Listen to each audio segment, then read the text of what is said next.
Ya, nah Bapak Ibu, topik kita hari ini tentang satu tema yang mungkin buat beberapa orang agak tabu ya. Tapi menurut saya topik ini perlu kita pikirkan dengan serius tentang gereja dan rasialisme. Nah Bapak Ibu, belakangan isu mengenai apa namanya ini, rasialisme itu menjadi isu yang banyak dibicarakan sebentar di dunia secara umum begitu ya. Kenapa kok banyak dibicarakan? Ada beberapa alasan Bapak Ibu yang membuat topik ini itu menjadi topik yang banyak dibicarakan. Yang pertama itu gerakan MAGA. MAGA itu gerakan yang dipopulerkan sama si Donald Trump itu ya. Make America Great Again gitu ya. Buat Amerika kembali menjadi negara yang hebat. Nah, cuman problemnya Bapak Ibu ketika si Donald Trump itu membuat gerakan MAGA ini, tanpa disadari itu dia juga memunculkan sentimen rasial begitu ya. Jadi dia punya tujuan itu ingin kembali menempatkan apa ya, orang-orang Amerika asli menurut dia itu pada tempat yang apa namanya seharusnya sebagai warga negara. Jadi dia itu masuknya membatasi imigran masuk gitu loh. Karena Amerika itu menurut dia banyak dikuasai justru oleh imigran sehingga orang-orang Amerika asli tidak mendapat tempat. Nah, dia ingin juga Amerika itu menjadi negara yang hebat gitu ya, kembali menjadi negara yang didaya, tapi tanpa dia sadari politik yang dia pakai itu politik identitas yang membuat akhirnya begini, di Amerika sendiri itu terjadi sebuah perpecahan apa namanya etnis begitu ya, mulai ada sentimen sentimen rasial terhadap orang-orang non kulit putih begitu ya. Nah, itu membuat isu mengenai rasialisme mulai banyak dibicarakan. Nah, kemudian yang kedua masih terkait dengan yang pertama begitu ya. Karena sentimen rasialisme yang dimunculkan oleh si Donald Trump ini menyebabkan begini Bapak Ibu. Akhirnya orang-orang kulit putih itu melakukan beberapa serangan terhadap orang-orang Asia, khususnya Asia. Ini terjadi di apa namanya? Di Amerika dan juga di Inggris. Negara yang ya mentalitasnya agak-agak mirip gitu ya dengan Amerika begitu ya. Jadi waktu awal tahun 2020 kalau saya tidak salah itu ada satu kasus yang cukup ramai. Jadi ada satu mahasiswa Singapura, dia di daerah Manchester, dia studi di Manchester, dia dipukul sama beberapa orang Inggris, pemuda Inggris kulit putih di sana begitu ya. Jadi mulai ada sentimen-sentimen rasial di Amerika, di Inggris, di beberapa wilayah negara kulit putih. Awal tahun 2020 itu juga Bapak Ibu, sekitar bulan akhir Februari sampai bulan Maret pertengahan, saya waktu begitu ya, karena untuk kepentingan studi saya. Jadi karena sekolah saya ada di Inggris, saya waktu itu riset di satu kota namanya itu Bristol begitu ya, Bristol. Nah, itu saya sempat jadi korban. Secara umum kota ini bersahabat sih, Bristol ini cukup bersahabat, orang-orangnya baik, tapi sekitar minggu kedua kalau saya tidak salah begitu ya, itu waktu saya mau turun pergi ke halte bus karena saya harus pergi ke sekolah tempat saya riset, tiba-tiba itu ada satu perempuan kalau saya tidak salah ya, perempuan, dia naik sepeda, perempuan kulit putih, karena dia lihat saya ini orang-orang Asia, wajah saya ini kan Asia, dia teriaki saya, intinya dia bilang begini, ini bukan rumahmu, kamu pergi dari sini begitu ya. Ya saya dalam hati juga, ya saya memang nggak bakal tinggal di sini gitu loh. Kamu ngusir-ngusir saya nggak perlu diusir, memang saya bukan orang itu kok, saya nggak tinggal di Inggris. Tapi mulai ada sentimen seperti itu terhadap orang-orang non kulit putih. Salah satu peristiwa yang waktu itu menjadi puncak bisa saya katakan dan bikin rame di dunia secara umum itu kasus yang terjadi bulan Mei tahun 2020 tanggal 25 ketika seorang yang namanya George Floyd, dia seorang kulit hitam itu dibunuh oleh polisi begitu ya. Nah, ini mungkin Bapak Ibu tahu, George Floyd ini waktu itu dicurigai dia itu sebagai penjual narkotik. Nah, dia itu kemudian ditangkap oleh polisi. Nah, yang jadi persoalan waktu itu begini, Bapak Ibu bisa lihat ya ini ya. Kursor saya kelihatan ya. Dia itu Bapak Ibu di apa namanya?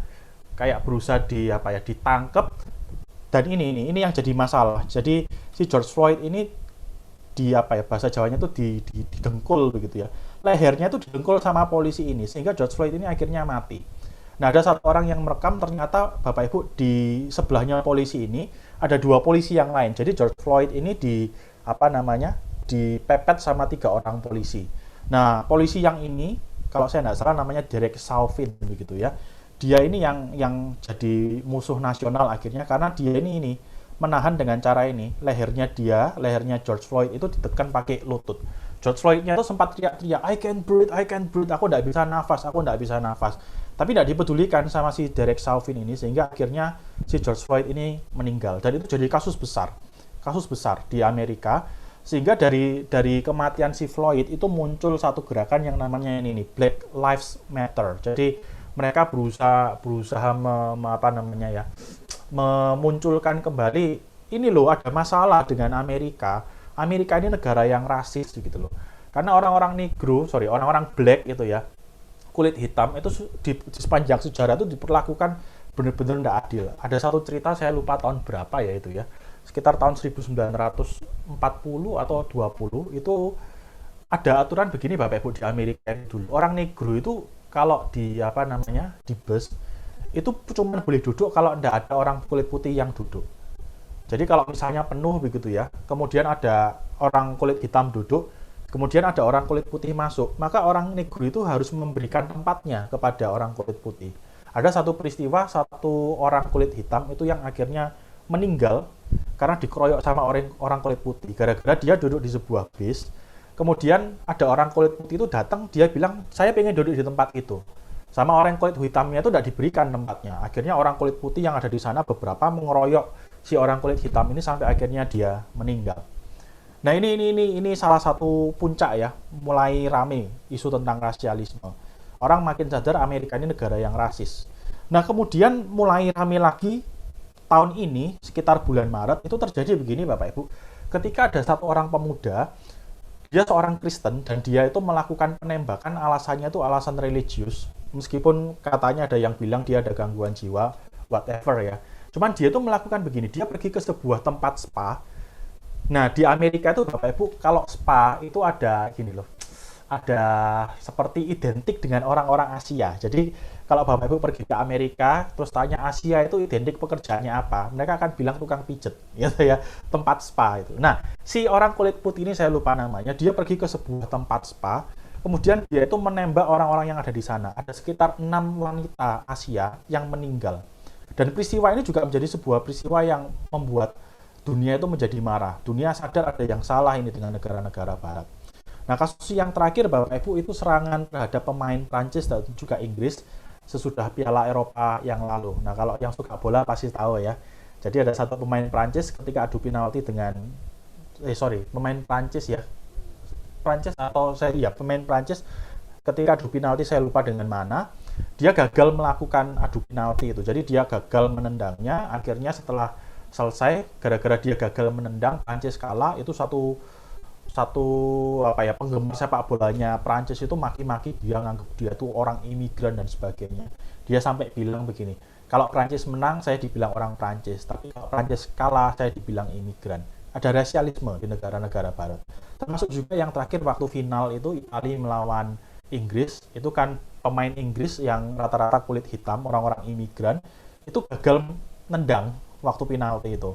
Dan itu jadi bulan-bulanan, bahkan bukan hanya itu Bapak Ibu, setelah selesai itu ya, ada seorang anak kecil, anak Asia itu sampai dikeroyok sama beberapa orang kulit putih. Jadi Bapak Ibu, peristiwa-peristiwa ini menunjukkan bahwa memang ada masalah rasialisme. Dan ini yang membuat pembicaraan mengenai isu mengenai rasialisme itu semakin ramai belakangan ini.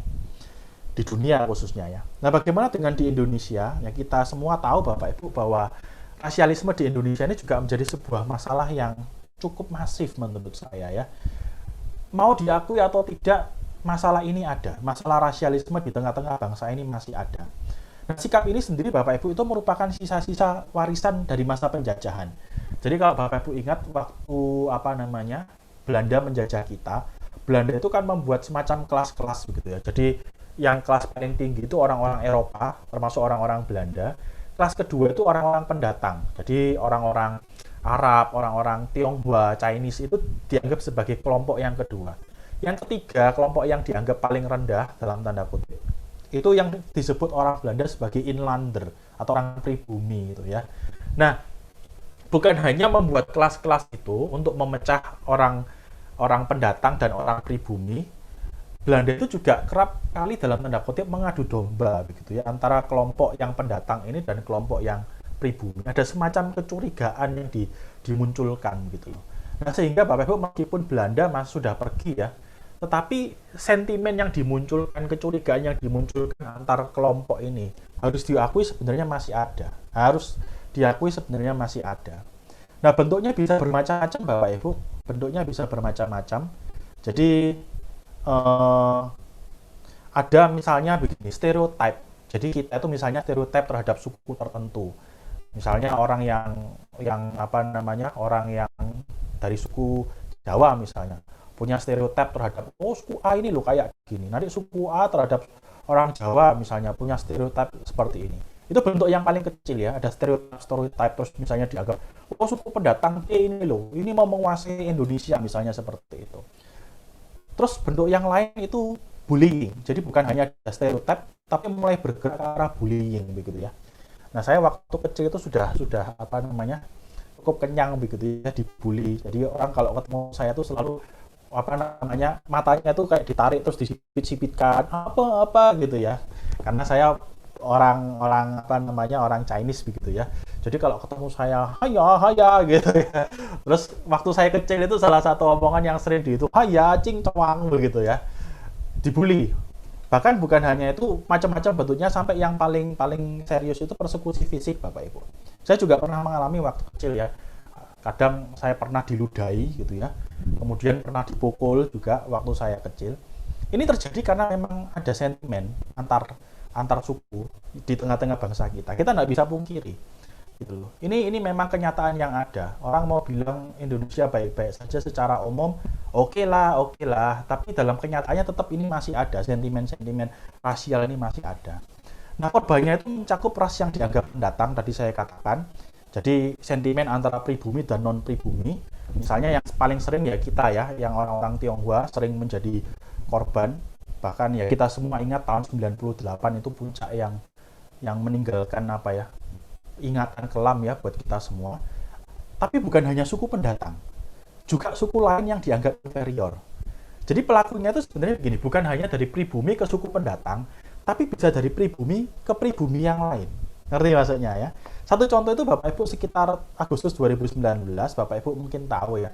Jadi apa namanya itu tempat tinggalnya orang-orang Papua di Surabaya itu di daerah mana ya? Kalasan kalau saya tidak salah, itu digerebek sama polisi. Kemudian yang jadi masalah itu polisi itu sampai sempat bilang orang-orang Papua itu kayak monyet. Nah, itu rasialisme itu. Itu rasialisme itu sampai waktu itu orang-orang Papua mereka melakukan demo ini ya. Hentikan rasisme terhadap orang Papua, kami bukan monyet. Karena mereka dibilang monyet waktu itu gitu loh. Itu rasialisme yang terjadi di tengah-tengah bangsa kita. Kita tidak bisa pungkiri kenyataan ini. Tapi Bapak Ibu bukan hanya orang pribumi ke pribumi, kadang-kadang orang-orang Tionghoa itu juga menjadi pelaku rasialisme. Disadari atau tidak. Orang-orang Tionghoa itu juga menjadi pelaku rasialisme. Kadang orang Tionghoa menempatkan dirinya itu sebagai korban. Kami korban rasialisme. Kadang orang Tionghoa sendiri juga menjadi pelaku rasialisme kok. Banyak orang Tionghoa, maaf ya, ini kenyataan yang kita harus terima. Banyak orang Tionghoa itu kalau melihat orang-orang pribumi ya, orang-orang Indonesia asli, selalu melihat dengan stigma-stigma yang tidak baik gitu loh. Orang dari suku A gini, suku B gini, seolah-olah merasa orang Tionghoa, suku Tionghoa, ras Tionghoa itu lebih baik dari ras yang lain. Itu rasialisme itu sebenarnya, dalam bentuk yang halus. Dan itu masalah sebenarnya ya. Nanti dia kalau tidak diatasi masalah ini Bapak Ibu di tengah-tengah bangsa ini, problem ini bisa menyebabkan kesenjangan sosial. Bahkan yang lebih buruk lagi, konflik terbuka antar suku. Jadi bukan hanya di dunia secara umum ada masalah rasialisme yang belakangan ini. Di tengah-tengah bangsa kita pun kita harus akui lah ya. Kita mau nutupi gimana, kita harus mengakui ada penyakit ini yang namanya rasialisme di tengah-tengah bangsa kita. Nah, yang lebih mengejutkan lagi bahkan di dalam gereja Bapak Ibu, rasialisme itu sebenarnya juga ada. Kita mau suka atau tidak ada problem ini. Termasuk khususnya di gereja-gereja Injili. Latar belakang saya dari gereja Pentakosta. Nah, di gereja Pentakosta itu biasanya lebih beragam secara suku, Bapak Ibu ya. Nah, gereja Injili itu biasanya kan rata-rata gereja Tionghoa begitu ya.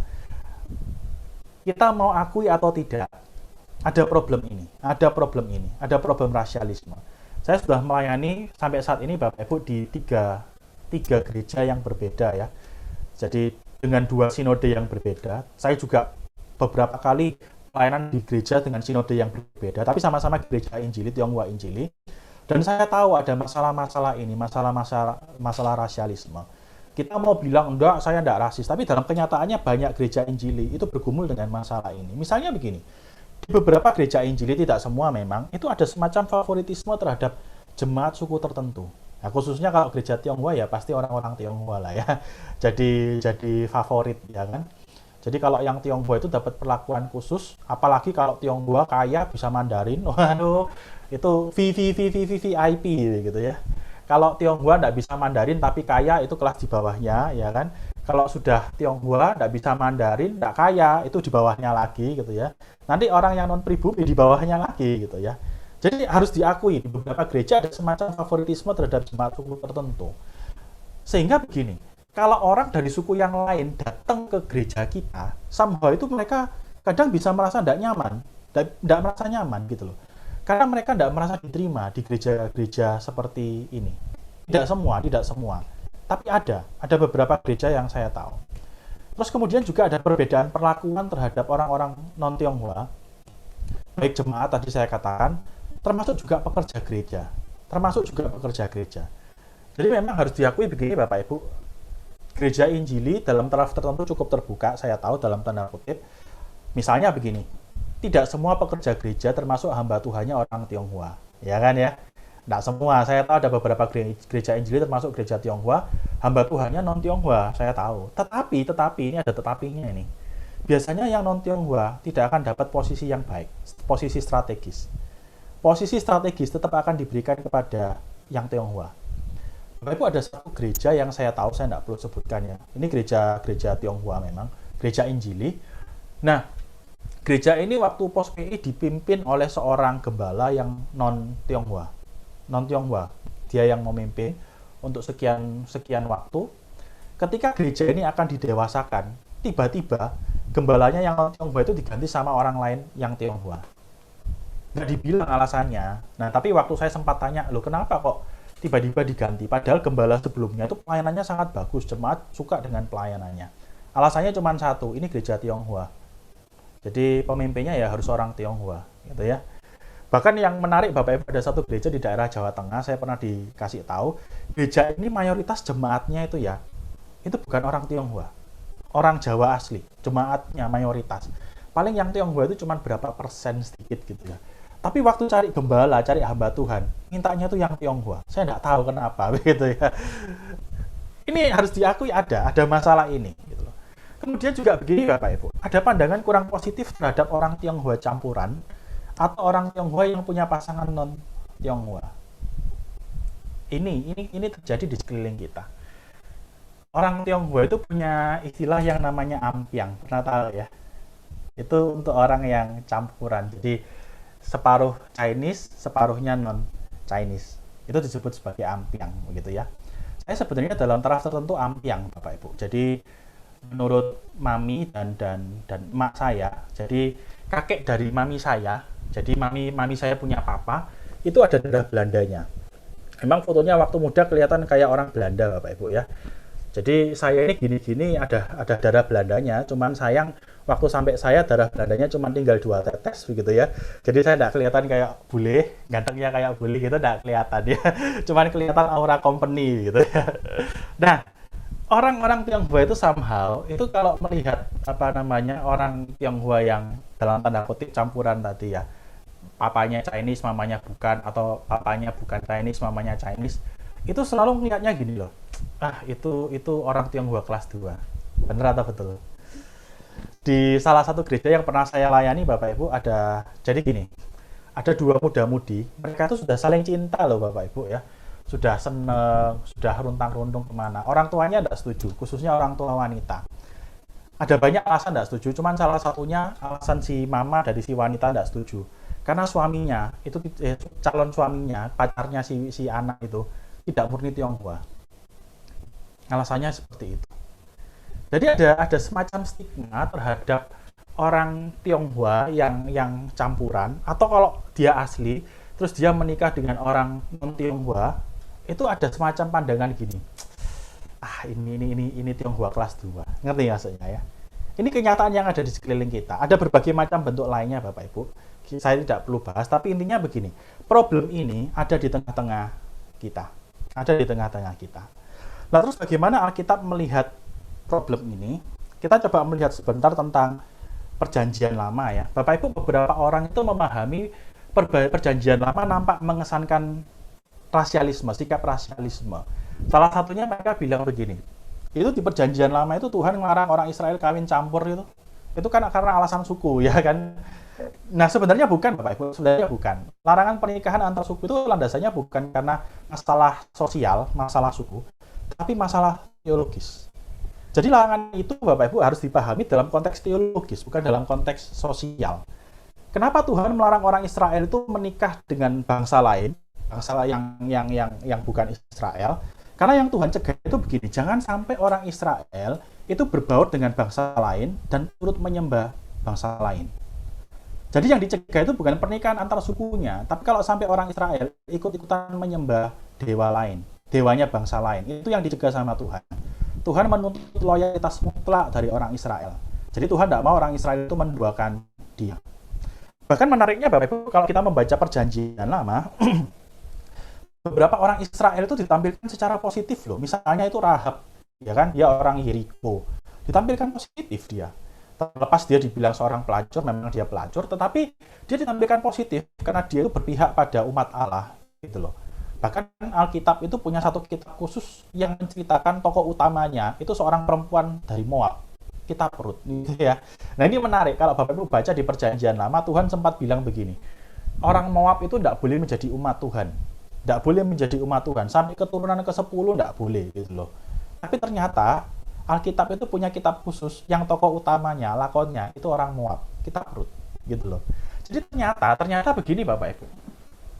Alkitab tidak melihat, khususnya Perjanjian Lama tidak melihat orang-orang non-Israel secara negatif, tidak. Mereka ditampilkan secara positif beberapa kali. Kenapa orang Israel dilarang menikah dengan bangsa lain? Bukan alasan sosial ya, bukan karena perbedaan suku, tapi yang Tuhan cegah itu kalau sampai orang Israel itu menduakan Tuhan.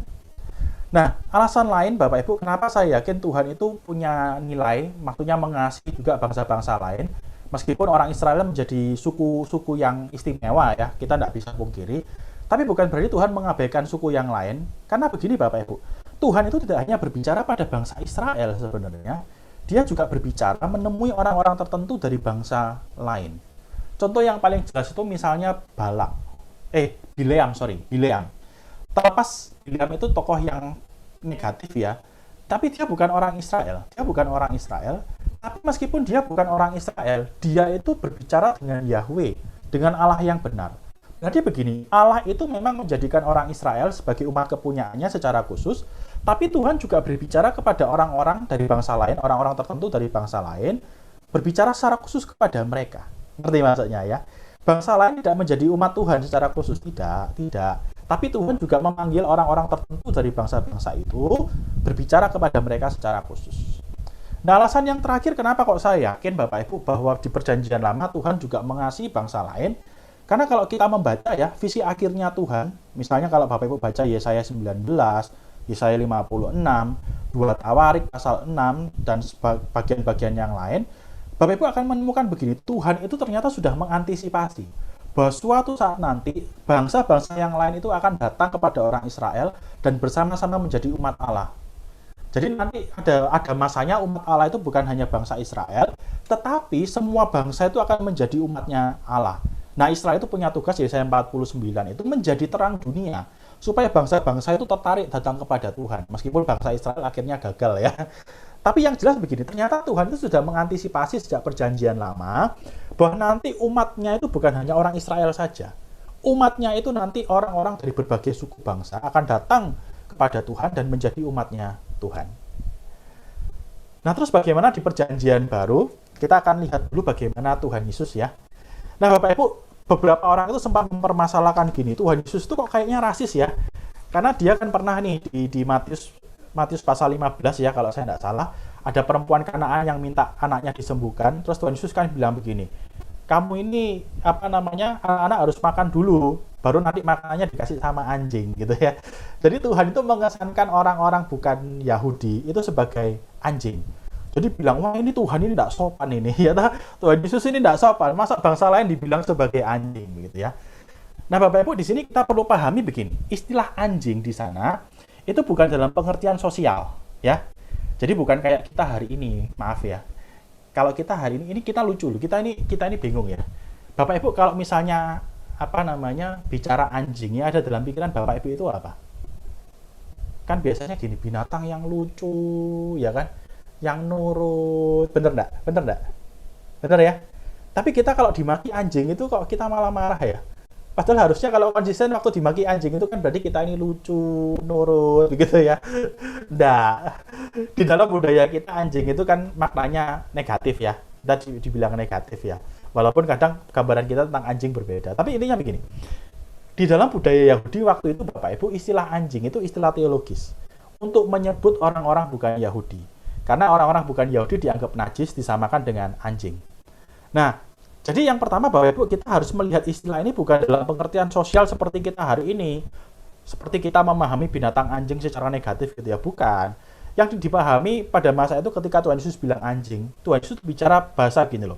Kamu secara agama bukan orang Yahudi. Kamu ini orang asing. Ngerti maksudnya?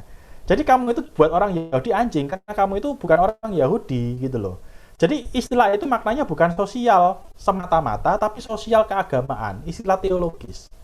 Nah, yang kedua Bapak Ibu, ketika Tuhan Yesus menyebut anjing itu, Tuhan maksudnya itu bukan merendahkan perempuan itu, tapi Tuhan menguji iman wanita tersebut. Apakah wanita itu masih percaya kepada Tuhan ketika Tuhan nampak seolah-olah menolak permintaannya dia. Nah, ini kisah yang menarik Bapak Ibu, karena apa? Karena Tuhan Yesus itu, kalau Bapak Ibu baca kitab Injil, tidak pernah kalah debat, beneran ya. Bapak Ibu baca kitab-kitab Injil, Tuhan Yesus kalau debat sama orang Farisi tidak pernah kalah. Satu-satunya Yesus itu kalah debat, itu waktu Yesus ketemu sama perempuan Kanaan, gitu ya.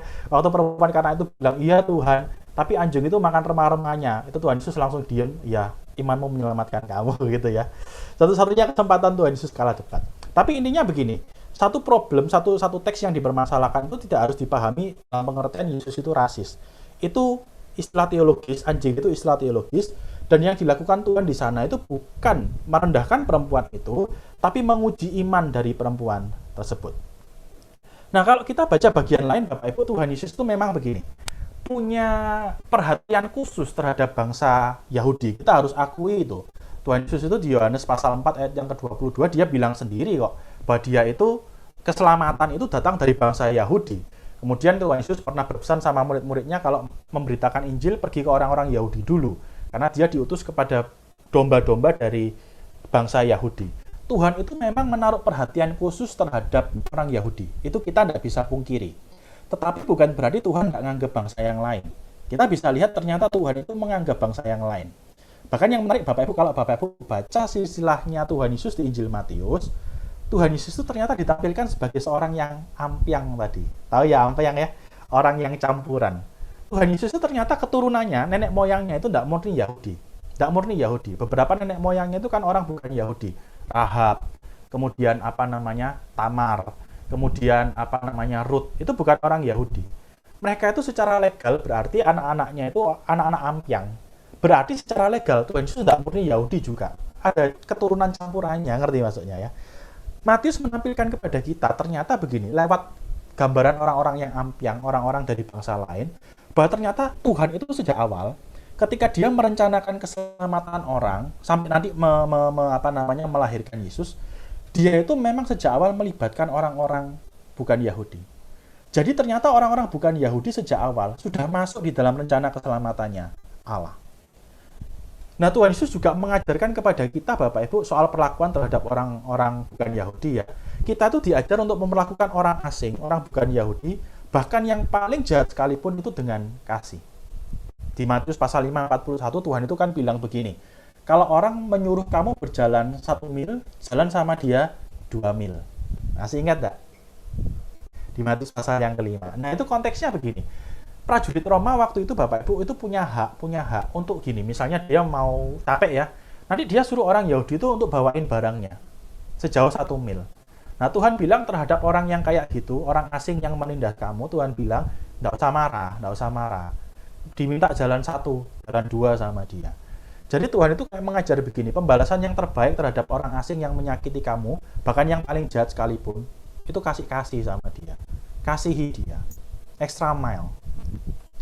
Kemudian Bapak Ibu, Tuhan Yesus juga memberitakan Injil di Samaria. Jadi Tuhan tidak mengabaikan orang asing. Kemudian dia juga melakukan mujizat di wilayah bukan Yahudi. Dia juga menggambarkan orang Samaria itu secara positif. Perumpamaan tentang orang Samaria yang murah hati kita semua tahu. Bahkan ini yang menarik. Di Markus pasal 8 ayat 1-10, Tuhan itu ternyata juga memberikan jamuan pada bangsa asing. Sebagai pertanda apa? Bahwa mereka itu nanti juga akan dijamu di dalam pestanya Allah. Bapak Ibu ingat nggak? Di Injil Markus, Tuhan Yesus itu dicatat yang pertama kasih makan 5.000 orang dengan 5 roti dan 2 ikan. Bener ya? Sisanya berapa?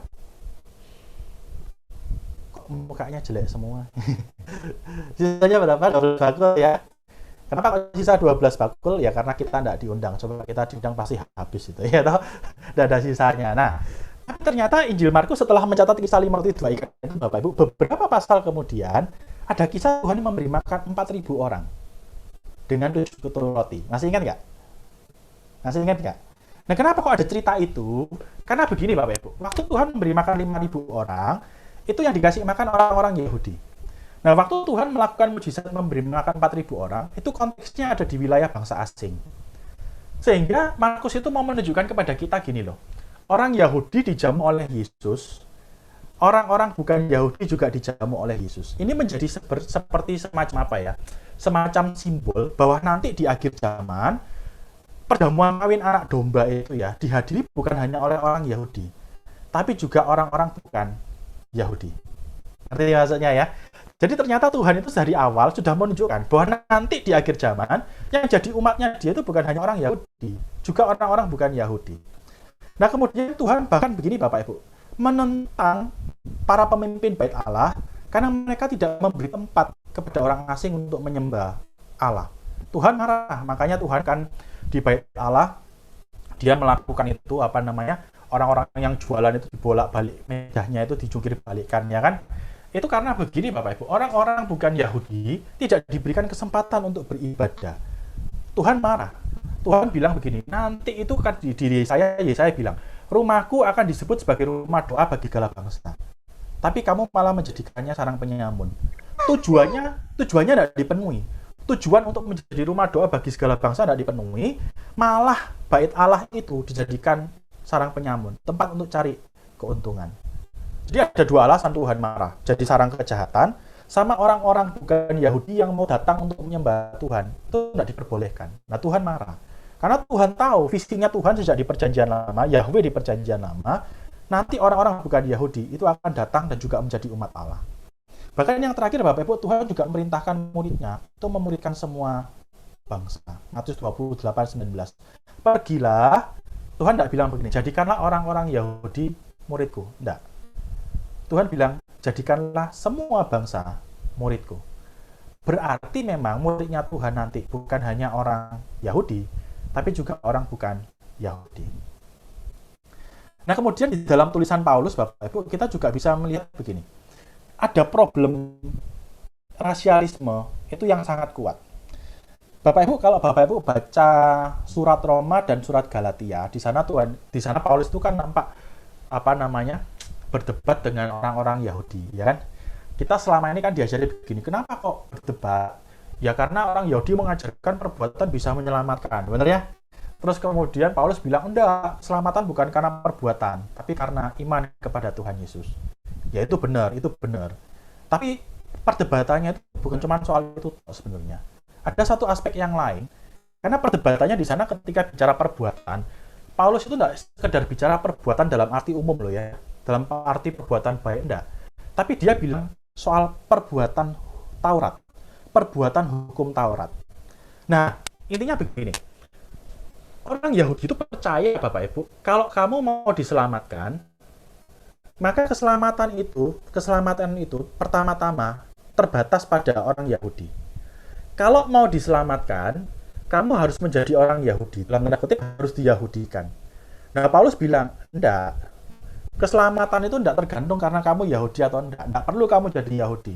Keselamatan itu karena iman. Jadi orang-orang Yahudi itu nampak menghalangi orang yang bukan Yahudi itu ya untuk diselamatkan tanpa menjadi Yahudi. Ada problem rasialisme. Orang Yahudi bilang, kamu kalau mau diselamatkan harus jadi Yahudi dulu. Kalau kamu Kristen tapi kamu tidak Yahudi, kamu tidak diselamatkan. Itu jadi problem. Paulus bilang itu masalah. Makanya Paulus itu berulang kali menegaskan bahwa keselamatan di dalam Kristus gitu loh. Bukan karena kita ini menjadi orang Yahudi ikut adat istiadat Yahudi, bukan. Nah, jadi Bapak Ibu begini, di dalam perdebatannya itu ada isu soal rasialisme, nasionalisme. Orang-orang Yahudi berpikir untuk selamat harus jadi orang Yahudi, Paulus bilang tidak harus jadi orang Yahudi. Jadi ada semacam gini, pride-nya orang Yahudi. Mereka merasa bangsa yang diselamatkan, sehingga kalau diselamatkan harus jadi seperti mereka. Paulus bilang enggak. Jadi itu isu pertama ya yang kita baca dalam tulisan Paulus. Yang kedua juga begini, ternyata antara kelompok Yahudi dan bukan Yahudi memang sering gegeran, Bapak. Memang sering gegeran. Satu contoh yang paling jelas, kalau kita membaca surat Efesus.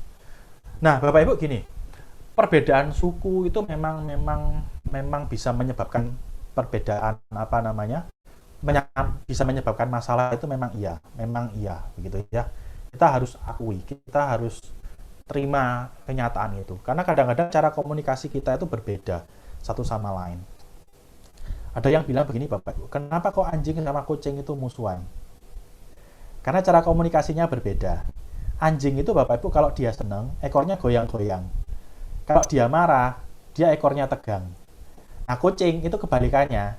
Kucing itu kalau marah, ekornya goyang-goyang. Kalau dia seneng, ekornya tegang.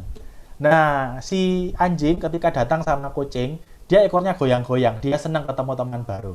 Nah, kucingnya sebenarnya juga seneng, makanya dia ekornya tegang. Problemnya begini, buat anjing, karena kucing ekornya tegang, dianggap kucing ini marah. Buat kucing, karena anjing ekornya goyang-goyang, dianggap si anjing ini marah. Ngerti maksudnya ya? Jadi perbedaan pola komunikasi bisa menyebabkan masalah gitu loh. Nah, orang Yahudi dan orang bukan Yahudi, perbedaan suku, perbedaan komunikasi, kebiasaan bisa masalah. Bisa. Kita aja Bapak Ibu yang orang Tionghoa kadang-kadang beda suku ya, itu bisa jadi masalah kok. Yang Ge sama yang Guangdong misalnya, ya kan? Yang Hokkien sama yang Hokja misalnya. Oh, bisa nggak cocok, ya kan? Dulu itu ada beberapa orang, ini maaf ya, kalau ada yang suku Ge di sini maaf ya, saya nggak bermaksud rasis ya. Cuman dulu itu ada beberapa orang itu ya, kalau ketemu saya waktu saya belum menikah bilang, nanti kalau kamu menikah itu ya, jangan sama orang Ge ya, gitu ya. Loh, kenapa? Ya orang Ge itu pelit gitu ya. Stigma yang muncul gitu loh. Nggak bisa dibenarkan. Tapi ada satu ras beda suku bisa ada masalah, bisa ada perbedaan cara pandang. Nah, sama seperti itu, orang Yahudi dan bukan orang Yahudi itu juga bisa masalah, perbedaan cara makan, kebiasaan dan sebagainya, bisa muncul masalah. Bapak Ibu, waktu saya studi di Singapura ya. Nah, di Singapura di kampus saya itu di Trinity Theological College itu, kalau hari Rabu itu kami ada satu acara namanya itu community meal. Jadi community meal itu kami makan bersama, mahasiswa juga bersama dengan dosen, gitu ya. Kami makan bersama. Nah, community meal itu biasanya kami duduknya itu acaknya sudah nyampur ya kan. Nah, di Trinity itu mahasiswanya macam-macam Bapak Ibu. Ada yang orang Singapura asli, ada dari Indonesia, Malaysia, termasuk dari orang daratan. Nah, jujur ya, meskipun sama-sama mukanya muka Chinese gitu ya, tapi waktu saya ketemu dengan orang daratan, saya nggak bisa langsung cocok Bapak Ibu. Nggak bisa langsung cocok. Misalnya begini, kita ini kalau di Indonesia, kalau mandi itu tiap hari mandi ya, bener ya. Di sini tadi sudah mandi semua tuh ya. Ya kan ya? Kita tiap hari mandi, minimal sehari mandi, bener enggak? Nah, yang dari daratan itu karena dingin, enggak tiap hari mandi. Nah, sehingga gini, kebiasaan itu dibawa waktu mereka di Singapura. Problemnya Singapura itu negara tropis, kayak kita. Jadi Bapak Ibu bisa bayangkan ya, kalau ketemu sama orang daratan itu, yang enggak tiap hari mandi, itu parfumnya itu luar biasa Bapak Ibu. Apalagi mereka enggak pakai roll on loh, gitu loh. Jadi bisa waktu kalau jalan tuh, seng gitu ya. Terus kita ini kalau makan itu kan diajari gini, kalau makan itu enggak boleh ngomong, ya kan? Kita sudah agak ke barat-baratan. Kalau makan dulu, enggak usah ngomong. Nah mereka tuh kalau makan bisa sambil ngomong. Nah, pernah satu waktu di community meal Bapak Ibu ya. Jadi saya itu duduk di depan saya itu orang dari daratan, dari Chinese daratan. Dia tuh ngajak ngomong saya, "Hei, wow, wow, wow, wow." Waktu dia ngomong Bapak Ibu, maaf ya, tiba-tiba ada rudal dari mulutnya tuh jatuh di piring saya. Jadi dia tuh ngomong, tiba-tiba makanan yang dia punya tuh jatuh di piring saya. Saya langsung tidak nafsu makan. Gitu ya. Rasanya pengen marah, tapi ya tidak bisa nyalakan karena memang perbedaan perbedaan tadi itu. Nah, Bapak bisa lihat ya perbedaan suku, perbedaan ras, perbedaan kebiasaan itu bisa menyebabkan masalah. Sehingga di dalam jemaat gereja perdana itu juga terjadi masalah itu. Misalnya begini ya, orang Yahudi kalau makan itu dagingnya terbatas. Mereka misalnya tidak makan babi. Sedangkan orang bukan Yahudi, semua dimakan. Persis kayak kita orang Chinese ya kan, semua dimakan, kaki yang berkaki 4 dimakan ya kan. Kalau perlu meja pun dimakan kalau bisa, saking nggak bisa dimakan ya kan gitu loh. Jadi apa namanya orang bukan Yahudi makan semua, orang Yahudi tidak bisa makan babi misalnya. Terus begini Pak, orang bukan Yahudi kalau masak itu kadang-kadang pakai pakai peralatannya itu sesuka mereka, mereka bisa pakai sembarang besi. Orang Yahudi nggak bisa. Orang Yahudi kalau masak itu ada aturannya. Jadi misalnya nggak boleh masak di dalam apa namanya itu guci keramik, nggak boleh. Mending guci tanah. Terus kalau misalnya di dalam apa namanya peralatan besi itu nggak semua besi bisa dipakai sama orang Yahudi. Karena kalau misalnya besi-besi tertentu, itu makanannya dianggap jadi najis. Nah, Bapak Ibu bisa bayangkan perbedaan kebiasaan ini bisa jadi masalah di dalam gereja perdana. Nah, dan memang ada masalah di dalam gereja perdana karena masalah perbedaan kebiasaan. Makanya Paulus di Efesus pasal yang keempat, dia berkali-kali mengingatkan jemaat begini, kita sudah dipersatukan di dalam Kristus. Dia bilang yang mempersatukan kita itu lebih penting, lebih mendasar daripada apa yang membedakan kita. Kemudian dia juga tekankan di Efesus pasal 2, di dalam gereja tidak boleh ada orang asing dan pendatang. Bukan lagi orang asing dan pendatang, katanya si Paulus. Orang asing itu Bapak Ibu biasanya begini, orang yang datang di suatu tempat dari daerah lain. Jadi tinggal di satu tempat, dia itu asalnya dari daerah lain.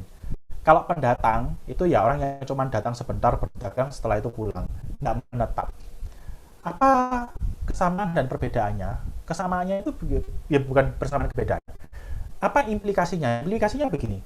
Orang asing yang datang dari satu tempat ke tempat yang lain untuk tinggal di sana, biasanya dianggap sebagai warga negara kelas 2. Sedangkan pendatang itu biasanya nggak dianggap gitu loh. Nah, Paulus ketika pakai bahasa ini di dalam gereja, kamu bukan lagi orang asing, bukan lagi pendatang. Dia mau bilang begini, di gereja itu ya diingat baik-baik ya, tidak boleh ada warga negara kelas 2. Di gereja tidak boleh ada orang yang tidak diperhatikan. Kalau di gereja ada warga negara kelas 2 karena masalah suku, yang Chinese warga negara kelas 1 di gereja, yang non-Chinese warga negara kelas 2, itu gereja yang pasti salah itu. Nggak benar itu. Atau misalnya di gereja cuman pendatang, nggak direken gitu ya, nggak pernah direken, nggak ada jalinan komunikasi, itu juga salah. Paulus katakan kita ini di dalam Kristus dijadikan sebagai keluarga Allah. Artinya ada relasi, ada penerimaan, ada kasih. Nah, Paulus itu merangkumkan idenya itu di Galatia pasal 3 ayat yang ke-28. Waktu dia bilang begini, di dalam Kristus tidak ada lagi budak, merdeka, pria, wanita, orang Yahudi, orang Yunani, tidak ada. Semuanya satu di dalam Kristus. Kita baca bagian ini ya. Saya bacakan bagian ini ya Bapak Ibu. Ini ayat yang bagus. Ayat yang sangat bagus yang harusnya menjadi pemikiran kita semua ya. Galatia pasal yang ketiga, ayat yang ke-28. Ini penting sekali. Paulus bilang begini Bapak Ibu. Dalam hal ini, tidak ada orang Yahudi atau orang Yunani. Tidak ada hamba atau orang merdeka. Tidak ada laki-laki atau perempuan. Karena kamu semua adalah satu di dalam Kristus Yesus. Ini seharusnya menjadi mentalitasnya orang Kristen. Tidak ada batasan sosial yang memisahkan kita, karena kita satu di dalam Kristus. Nah, Bapak Ibu, tadi saya katakan kalau Bapak Ibu baca, di sepanjang Alkitab Allah itu sudah mengantisipasi bahwa nantinya yang menjadi umat Allah itu bukan hanya orang Yahudi, tapi orang-orang dari berbagai macam suku bangsa. Dan kalau Bapak Ibu membaca di dalam surat Wahyu, ini ada satu gambaran yang sangat indah. Wahyu pasal yang ke-7 ayat yang ke-9 sampai yang ke-10. Dikatakan begini Bapak Ibu. Kemudian daripada itu aku melihat sesungguhnya suatu kumpulan besar orang banyak yang tidak dapat terhitung banyaknya dari segala bangsa dan suku dan kaum dan bahasa berdiri di hadapan tahta dan di hadapan anak domba, memakai jubah putih dan memegang daun-daun palem di tangan mereka, dan dengan suara nyaring mereka berseru, keselamatan bagi Allah kami yang duduk di atas tahta dan bagi anak domba. Yang nanti akan bilang Allah kami, bukan hanya orang Yahudi, tapi semua orang, banyak orang dari berbagai suku bangsa. Kesimpulannya apa Bapak Ibu? Kesimpulannya begini. Yang pertama, ungkapan rasialis di dalam perjanjian lama itu harus dipahami secara teologis. Itu bukan secara sosial ya. Ingat tadi yang saya katakan, yang Tuhan tentang itu bukan pernikahan antar sukunya, bukan. Tapi supaya orang Israel tidak berpaling kepada Allah-Allah yang lain. Jadi, bahkan di dalam perjanjian lama, Tuhan itu sudah mengantisipasi kehadiran orang-orang non-Yahudi di dalam lingkungan jemaat Allah. Kemudian yang kedua, Bapak Ibu, Tuhan Yesus juga memang memberi perhatian khusus pada orang Yahudi. Tapi dia juga memperhatikan dan menampilkan orang bukan Yahudi secara positif. Bahkan dia memerintahkan kita untuk memuridkan semua bangsa. Tuhan tahu yang nanti akan menjadi muridnya, bukan hanya orang Yahudi. Tapi semua orang itu akan menjadi muridnya. Pada masa Paulus, memang ada pertentangan ras, tapi Paulus menegaskan yang mengikat jemaat jauh lebih penting daripada apa yang membedakan mereka. Kemudian kita juga belajar tadi yang terakhir, visi akhir Allah adalah jemaat multirasial. Nah, karena itu begini Bapak Ibu. Kalau Anda hari ini masih menjadi orang yang rasis dalam tanda kutip ya, Anda suka melihat orang yang berbeda suku dengan Anda secara negatif dan seterusnya, ya kan? Maka tak kasih tahu Anda itu bukan orang yang cocok loh untuk masuk surga. Loh beneran. Anda tidak cocok masuk surga. Karena surga itu nanti isinya orang-orang dari berbagai macam suku bangsa. Surga itu sifatnya multirasial. Maka kalau Anda memang ingin masuk surga, Anda ingin menikmati surga, mulai dari sekarang, biasakan diri Anda untuk menikmati keragaman suku. Menghargai keragaman suku, menghargai saudara seimanmu yang berbeda suku dengan kita. Kenapa? Nanti waktu di surga kita akan ketemu dengan mereka. Dan kita akan menikmati surga bersama-sama dengan mereka. Gambarannya Allah itu sebuah jemaat yang multirasial. Makanya sekali lagi biasakan diri kita dengan suku yang berbeda. Karena kita akan menikmati surga yang multirasial. Karena itu Bapak Ibu sekali lagi intinya kita semua tahu, rasialisme itu bukan ajaran Alkitab. Alkitab justru mengajak kita untuk mengasihi orang lain, saudara seiman kita, meskipun berbeda suku dengan kita. Karena tadi yang Paulus katakan di dalam Kristus, ada orang Yunani, orang Yahudi, dan sebagainya. Enggak. Yang mengikat kita itu jauh lebih penting. Kristus yang mengikat kita itu jauh lebih penting. Nah, saya berharap perenungan ini Bapak Ibu boleh menolong kita untuk sekali lagi merenungkan sikap kita terhadap sesama kita, khususnya mereka yang berbeda dari kita. Nah, Tuhan memberkati Bapak Ibu, ini yang bisa saya sampaikan. Kalau mungkin ada pertanyaan, boleh Bapak Ibu.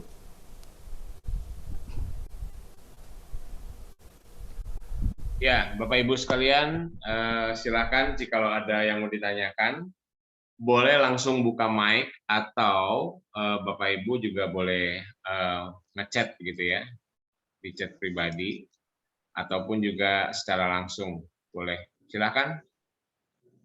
Kalau ada, silakan buka mic-nya saja kalau ada pertanyaan. Saya Pak Arif. Oh ya, silakan, Bu Sulis. Ya, selamat malam. Perkenalkan, mungkin saya bukan keluarga GKA Agape, tapi malam ini puji Tuhan lewat Pak Arif dan Ko Stefanus, saya dari GKA Hosana Trenggalek, saya bisa bergabung di sini dan memang isu ini yang salah satu jadi pergumulan saya ya, karena memang mungkin saya tumbuh besar sama seperti Ko Stefanus, saya di kota kecil Trenggalek sudah terbiasa, saya malah menganggapnya bukan suatu bully ya, walaupun dari kecil Cina, sudah biasa karena, dan puji Tuhan Sulis nggak menganggap itu sebagai suatu bully, malah Sulis bertanya loh, ada apa ya, wong aku juga lahir di Indonesia gitu loh. Dan yang jadi salah satu pergumulan terbesar saya itu sebenarnya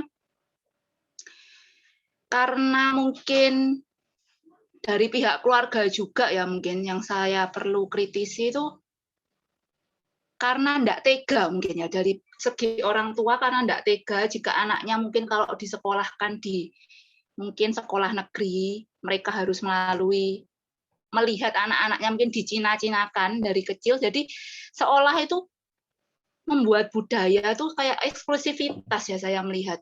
Untuk orang-orang mungkin yang menengah ke atas, bahkan mungkin terlalu dipaksakan juga untuk keluarga yang mungkin biar anakku tidak mengalami semua itu, jadi akhirnya mereka membentuk eksklusivitas. Dan salah satu yang bikin saya terbeban itu kemarin saya sampai dengar cerita itu, maaf kalau menyebutkan merek ya, di sekolah SMA Ciputra kalau enggak salah, sampai motor tidak diperbolehkan masuk. Saya langsung shock. Waduh, saya padahal SMP, SMA aja dulu selalu naik sepeda kayu ya, sepeda ontel.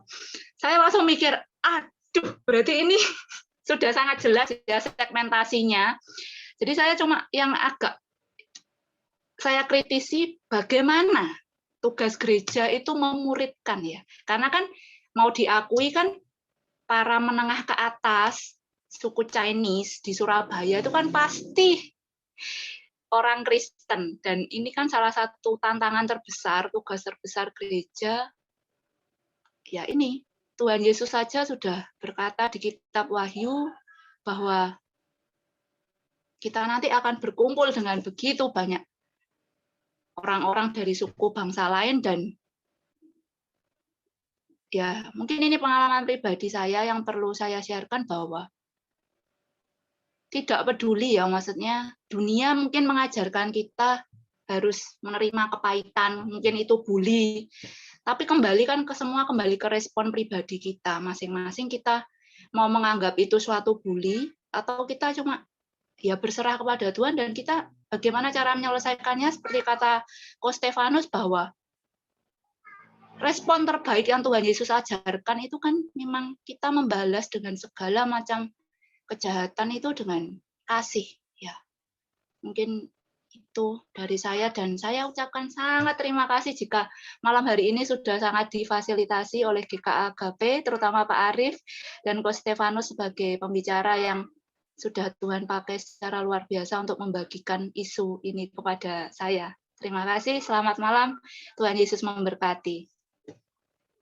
Ya, silakan Koko Stefanus menjawabnya.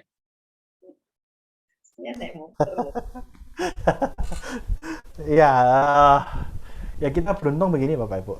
Sejauh yang saya tahu ya, di Jawa itu Pulau Jawa,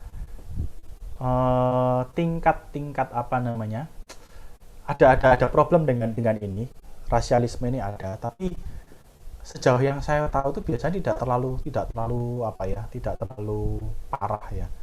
Ada. Jadi pengalaman saya beberapa kan juga di beberapa daerah Jawa itu mereka juga mengalami tadi ya. Terlepas ya itu tadi, kita mau anggap itu sebagai bully atau tidak terserah kita, tapi pada dasarnya tetap itu bully yang diarahkan kepada kita.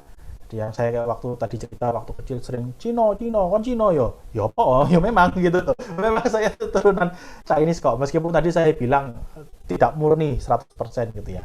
Nah, menurut beberapa rekan saya tidak tahu ya, karena saya tidak tinggal di itu, yang justru kasihan itu beberapa saudara kita yang apa namanya, tinggal di luar Jawa, karena konon menurut mereka tensi di sana itu jauh lebih tinggi dibanding apa di sini. Nah, ini menarik. Salah satu analisanya itu begini, kenapa ke orang-orang Chinese di Jawa rata-rata tidak bisa bahasa Mandarin? Benar ya? Sedangkan yang di luar pulau, di Kalimantan dan di Sumatera, kok bisa bahasa Mandarin? Kenapa? Nah, salah satu penyebabnya itu karena begini, akulturasinya itu di Jawa lebih bagus. Orang Chinese lebih bisa diterima di Jawa, sehingga akhirnya mereka membaur dengan orang-orang lokal, termasuk juga belajar bahasa lokalnya. Saya lebih bisa bahasa Surabaya daripada bahasa Mandarin ya. Bahasa Mandarin saya cuma mengerti, wah ini pasti ngomong sama istri saya, ya kan. Terus, Bopu Cetau, kemudian apa namanya, Jevan. Nah itu kalau misalnya lapar Jevan bilang orang pasti kasih saya makan ya kan.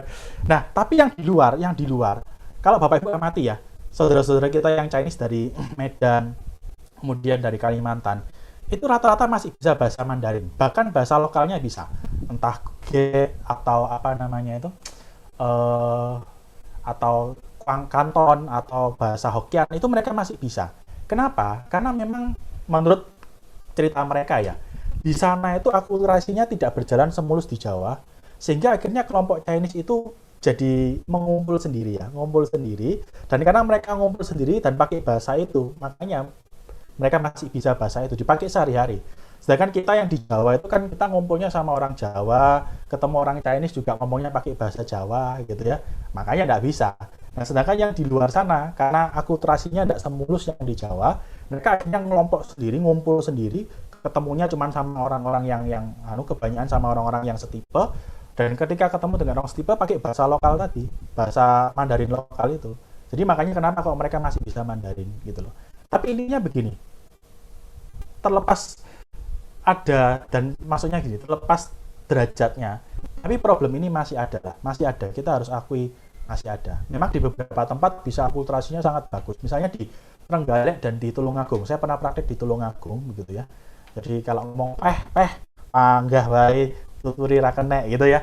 Nah, di sana itu Bapak Ibu akulturasinya sangat bagus. Waktu saya praktik di Tulungagung itu banyak sekali terjadi kawin campur di Tulungagung dan juga di mana Trenggalek. Jadi orang-orang Chinese yang menikah dengan penduduk lokal itu sangat banyak gitu loh. Karena akulturasinya bagus tadi gitu loh. Tapi tidak di semua tempat, tidak di semua tempat.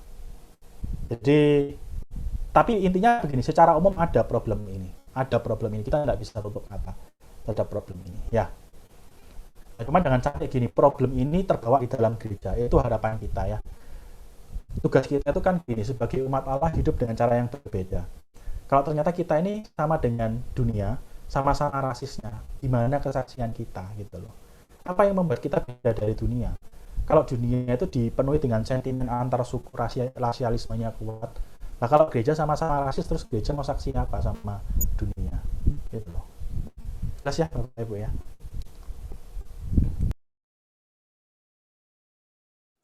Ya, thank you Pak Stefanus. Mungkin masih ada pertanyaan, Pak Daniel. Saya lihat buka mic, silakan.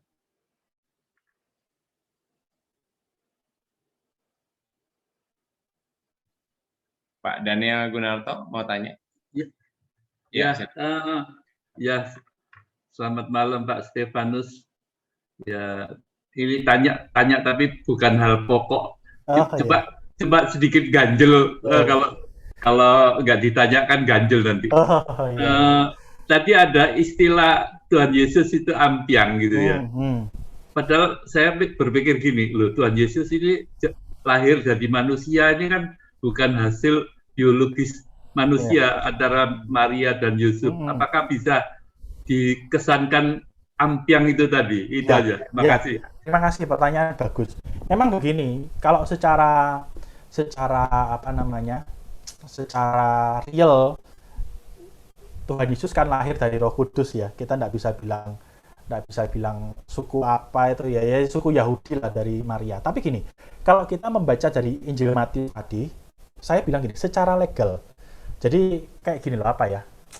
Secara hukum, karena kan di Matius pasal 1 itu kan Yesus ditampilkan sisi lah secara hukumnya. Dia ditunjukkan bahwa dia itu keturunan Daud. Maksudnya ya. Nah, secara legal, secara hukum, karena nenek moyangnya dia itu ada yang ampiang tadi, berarti kan seharusnya secara hukum dia keturunannya ampiang. Ngerti maksudnya ya Pak ya? Bukan secara real bukan. Dia dikandung dari Roh Kudus itu beda.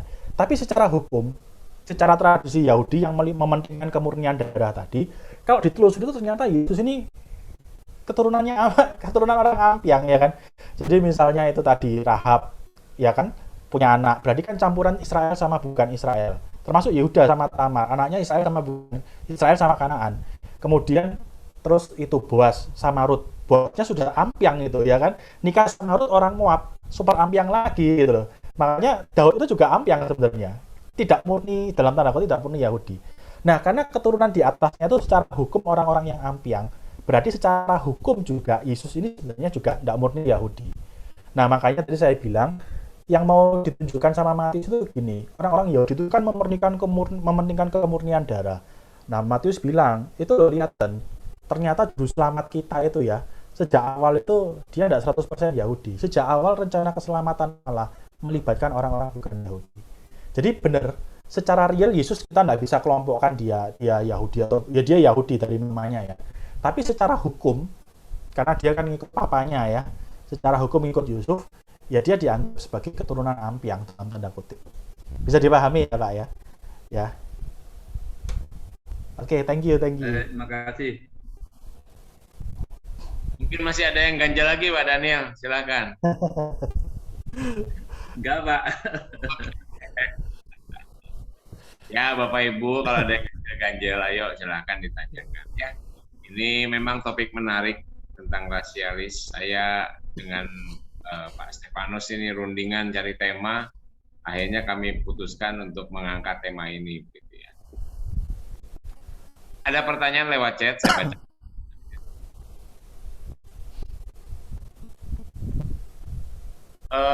Bagaimana mensikapi budaya rasis yang terjadi di sekitar kita? Apakah kita akan tetap bertahan, ataukah harus keluar dari lingkungan tersebut? Ya, pertanyaan yang baik ya. Silakan Pak Stefanus. Saya tidak tahu jelas ya budaya, maksudnya gini, budaya yang seperti apa atau lingkungan seperti apa ya. Kalau saya pribadi yang pertama-tama tugas kita ya kita menggarami di sana ya. Jadi kita mencoba menampilkan pandangan alternatif pemikiran yang berbeda sebagai orang Kristen ya kan. Kadang-kadang itu gini loh Bapak Ibu, stereotip kita harus hati-hati dengan stereotip. Kadang-kadang kita itu terlalu cepat masuk dalam stereotip gitu loh. Terlalu cepat untuk masuk gitu loh. Padahal kadang-kadang stereotip oke, mungkin 1-2 benar. Tapi waktu kita masuk dalam relasi yang personal ya, kadang-kadang kasusnya berbeda loh. Berbeda. Ini saya tidak menyinggung suku tertentu ya. Dulu itu ya kalau Bapak Ibu misalnya dengar misalnya begini, omongan tentang orang Batak misalnya ya. Apa kesannya tentang orang Batak? Dulu itu orang berpikir gini, khususnya di Jakarta ya, beberapa teman yang di Jakarta itu bilang gini, kalau di Jakarta itu Batak identik dengan tukang tambal ban dan pengacara, katanya kayak gitu. Nggak tahu bener nggak ya kan? Katanya kayak gitu. Terus dibilang orang Batak itu keras, ngomongnya keras. Kalau rapat sampai gebrak-gebrak meja, apa pula kau gitu? Katanya seperti itu. Ada stereotip. Apakah semua orang Batak kayak gitu? Enggak juga. Saya waktu sekolah Alkitab, tadi saya bilang kan saya latar belakang Pentakosta, jadi S1 saya itu dari sekolah Pentakosta, sekolahnya GBPS, namanya itu STAS, Sekolah Tinggi Antariksa Surabaya. Bukan, Sekolah Tinggi Alkitab Surabaya. Kami itu kuliahnya di lantai 4, lantai 5, jadi kalau doa itu lebih dekat dengan surga, gitu ya, lebih cepat didengar Tuhan. Teman saya Bapak Ibu banyak orang Batak. Apakah ada yang keras? Ada. Tapi apakah semua keras? Enggak. Yang baik sama saya itu banyak. Sampai sekarang itu teman-teman saya yang orang-orang Batak, kami relasi sangat baik. Kami sering sharing, kemudian kadang-kadang kami tukar pikiran banyak hal. Nah itu loh, kita harus hati-hati dengan stereotip itu. Jadi kadang-kadang kita ini termakan dengan stereotip, terus tiba-tiba ketika ketemu dengan suku tertentu langsung mencap semua suku kayak gini. Nggak, kita harus hati-hati. Nah, memang gini, ada kasus-kasus tertentu orang itu jadi rasis karena pengalaman. Jadi misalnya pernah dikecewakan beberapa kali atau dijahati beberapa kali oleh suku-suku tertentu. Nah mungkin yang bisa kita lakukan ya kita tunjukkan fakta tandingan bahwa misalnya kita punya teman dari suku yang sama tidak seperti itu. Misalnya seperti itu. Nah saya tidak tahu memang konteksnya seperti apa, tapi yang jelas pertama-tama kita harus berusaha menggarami. Gitu loh. Itu bukan sebuah prasangka yang baik, prasangka rasialisme terhadap suku ya. Jadi saya sih bersyukur Bapak Ibu, saya hidup dalam sebuah lingkungan yang multikultural. Papi saya itu pendeta yang mengembalakan sebuah gereja kecil. Jemaatnya gereja papi saya itu tidak banyak, tapi macam-macam. Ada orang Jawa yang rata-rata pembantu pekerjaannya, juga ada orang Batak yang suaminya itu pekerjaannya sama-sama orang Batak, wartawan. Kemudian waktu saya studi saya ketemu sama orang Manado, orang Ambon, kemudian orang apa. Kami sering makan bersama, kadang-kadang kami satu piring yang sama itu makan bareng. Ya kan, jadi saya terbiasa dengan lingkungan itu, saya menikmati, sehingga ketika saya masuk dalam lingkungan yang cenderung rasis, saya malah merasa wah ini ada yang salah. Itu bukan visi Alkitab gitu ya. Jadi marilah kita sebagai gereja itu menampilkan visi Alkitab tadi, sebuah jemaat yang multirasial, karena nanti gereja surga yang nikmati itu ya, kita akan nikmati itu surga yang multirasial itu ya Bapak Ibu ya. Jadi dalam lingkungan itu garami dulu, tampilkan bahwa prasangka rasial itu tidak semuanya benar.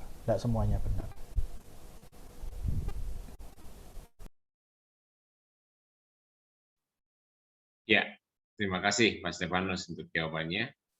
Apakah masih ada satu pertanyaan lagi, Bapak Ibu? Silakan kalau masih ada boleh disampaikan sebelum nanti kita tutup dalam doa.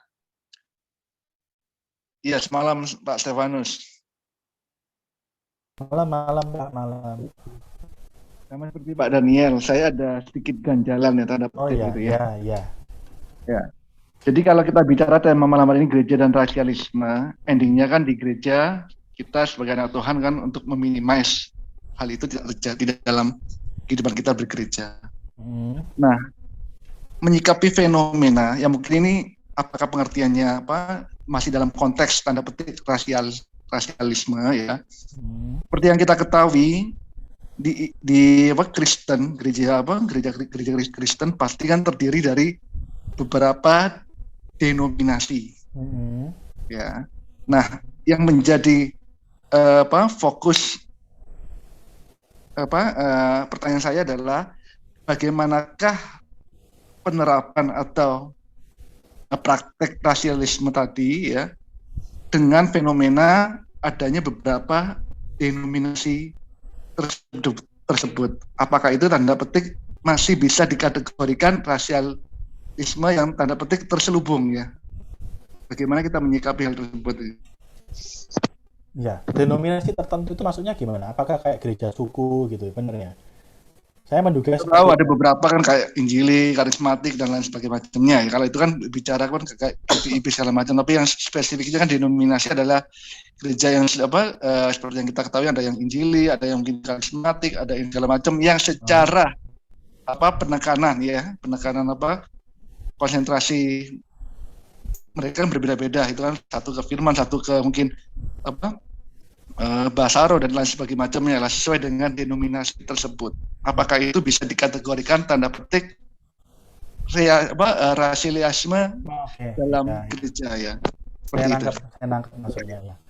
Mungkin itu bukan rasialisme ya. Jadi kalau menurut saya mungkin lebih tepat kelompokkan chauvinisme.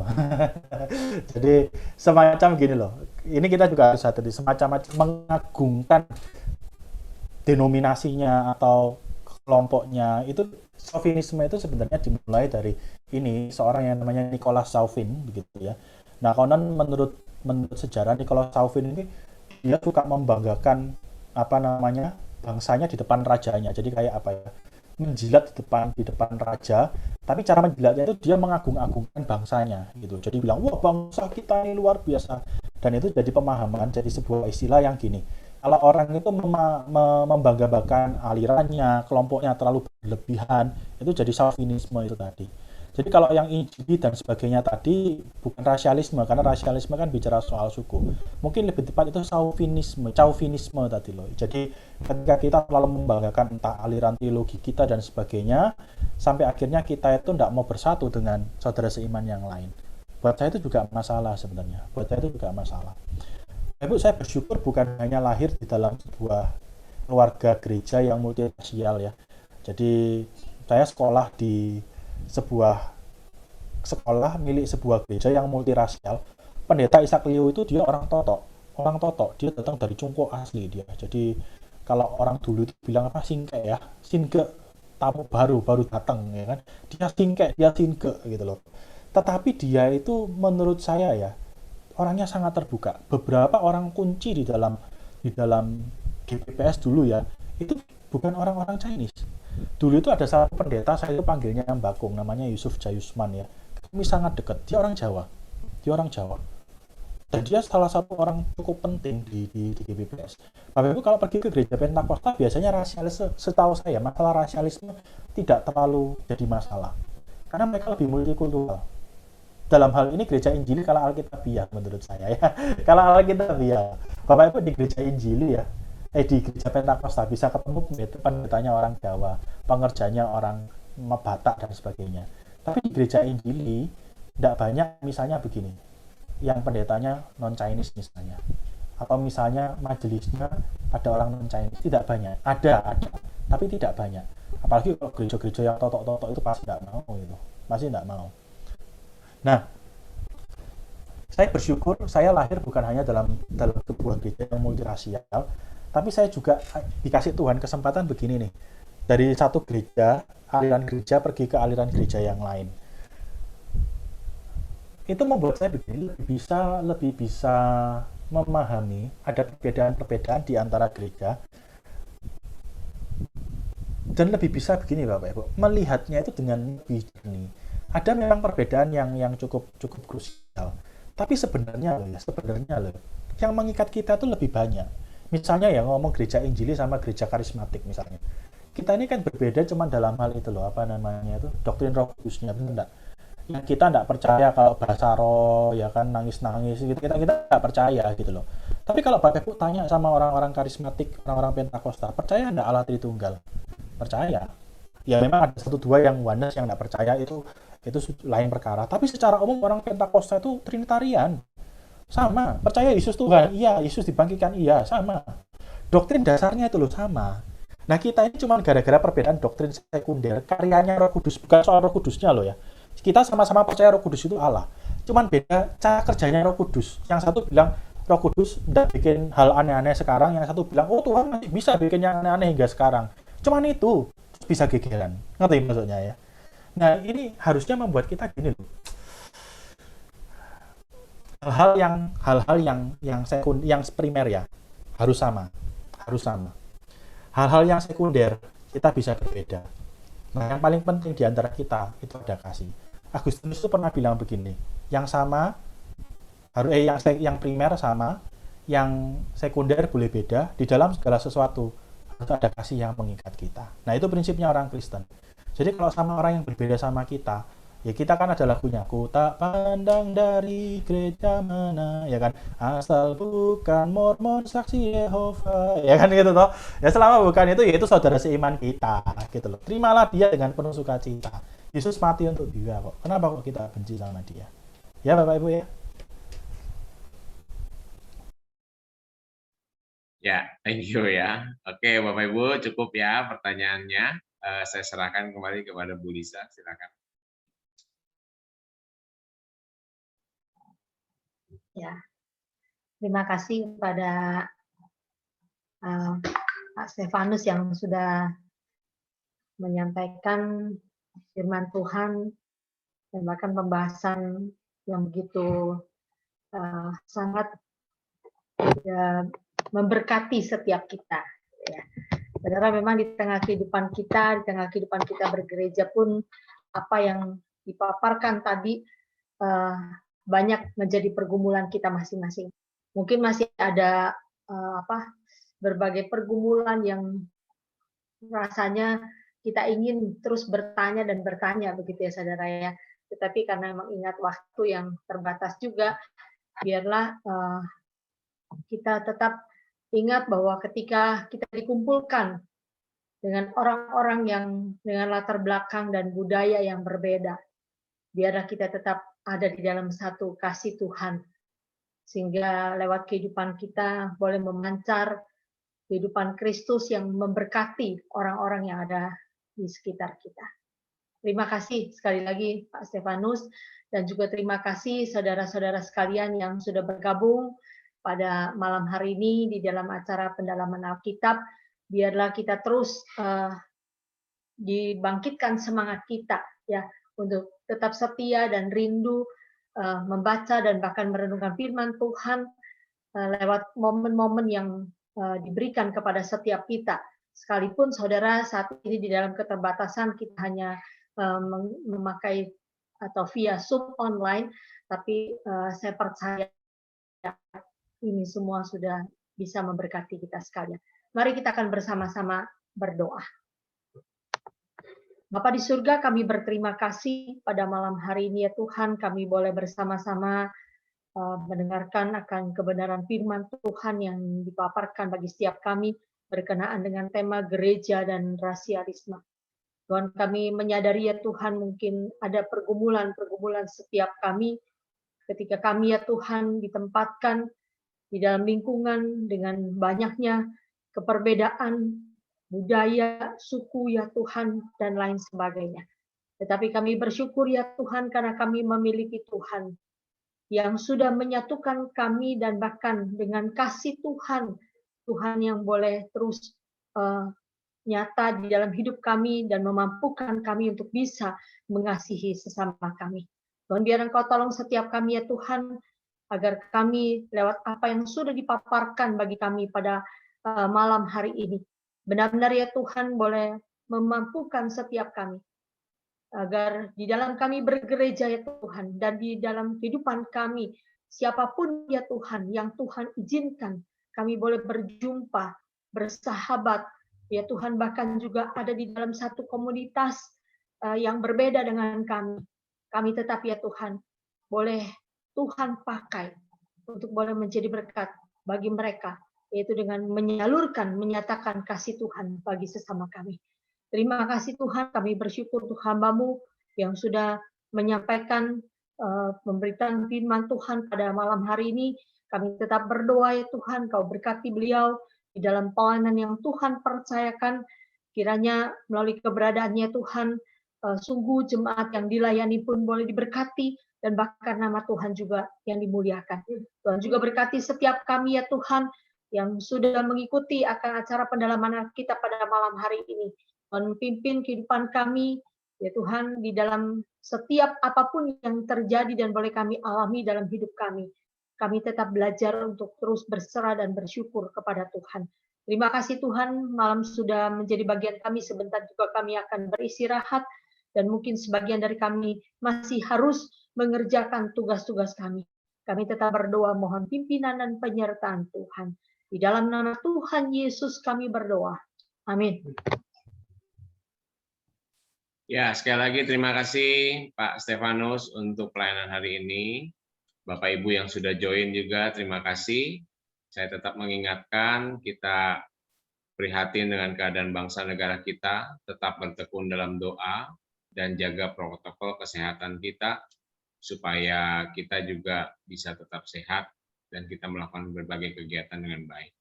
Selamat malam, sebentar saya akan kirimkan pokok doa untuk kita doakan bersama ya. Tuhan Yesus memberkati, sampai jumpa. Tuhan berkati, terima kasih.